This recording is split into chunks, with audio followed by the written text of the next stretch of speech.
In Bloomberg Sports this morning, the Supreme Court will play referee next week in a legal showdown over the NFL's merchandising machine. Lindsey Arent has more for us from Washington. Lindsey?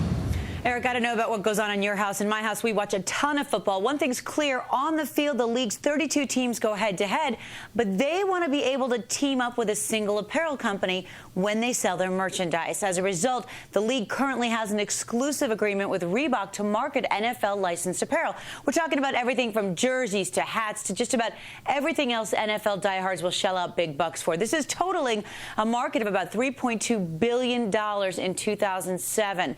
Next week, though, the Supreme Court is going to hear a challenge against the NFL and Reebok parent Adidas from a smaller retailer named American Needle, which lost its rights to sell NFL hats in 2000.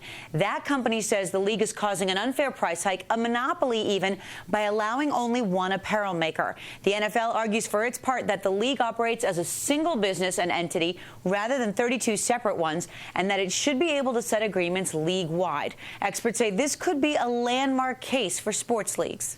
I think this case is enormously important to every sports franchise in the United States because it goes to the fundamental question of whether they're all on their own when it comes to licensing, marketing, television rights, et cetera, or whether they actually can act collectively through their league body. I think, the case could have enormous ramifications, and I think that's why it's received so much attention.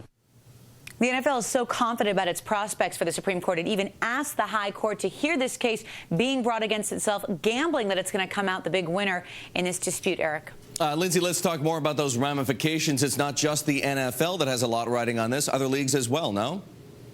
Oh, absolutely. I mean, Major League Baseball already has its own antitrust exemption that was granted by the Supreme Court back in 1972.